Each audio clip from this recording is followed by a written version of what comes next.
Hello mga kadimpol. Ayan, gawa po ako ng mango chiffon cake. Ayan.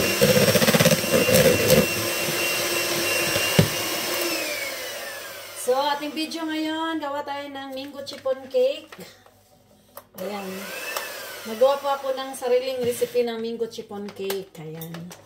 So, ito pala, ginawa ko, no, ano na to. Nagawa na po ako ng egg white para sa ating mango chiffon cake.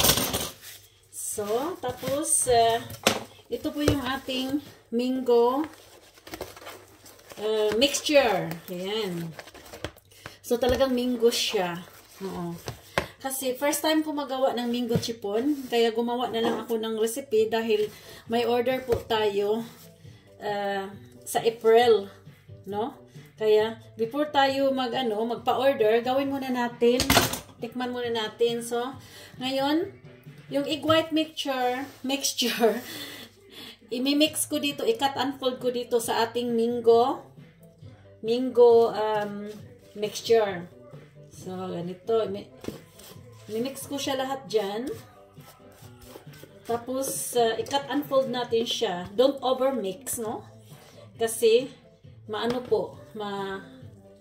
mababagsak po ang ating chiffon. So, kanina, gumawa na po ako ng chiffon cake.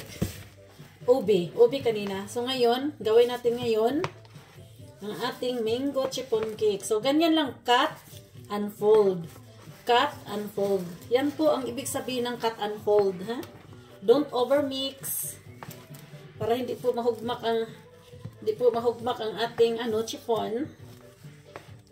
So ilalagay natin ito sa round form lang kasi gagawin ko nga ito ng double 4 layers ang gagawin natin. So ikakat ko yung ube, moist ube chiffon ng 2 beses, tapos ito namang mango chiffon kakat natin na daw. So, bali gawa natin ng 4 layer. So, yan. So, dito po natin ilalagay sa ating round form. Nilagyan ko po siya ng baking sheet para hindi siya didikit, no? Para madali. Tapos ito, pagtapos na ito, no, hatiin natin to. Kasi maglalagay po ako ng mango peeling. Peeling ng saging. So, ito lang yan ating ginawa na mango chiffon cake. Promise, first time ko pong gumawa ng mango chiffon cake. Kasi nga, sabi ko nga kanina, may order po tayo. So, before natin tatanggap ng order ng mango chiffon cake, i-try muna natin.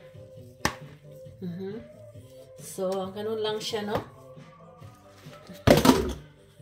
So, pakita ko sa inyo.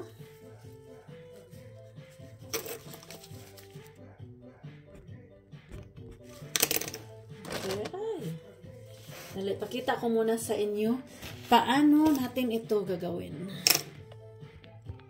Okay.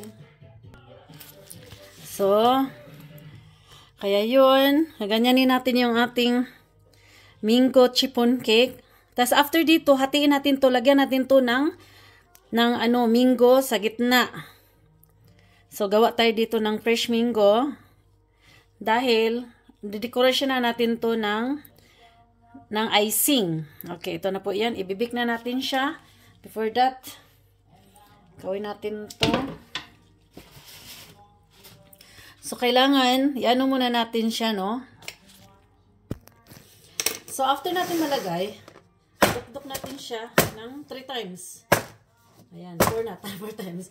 Para lalabas po yung hangin. Okay, that's all for our new recipe ng mango chiffon cake ala DJ Dimple. Thanks for watching. Follow for more.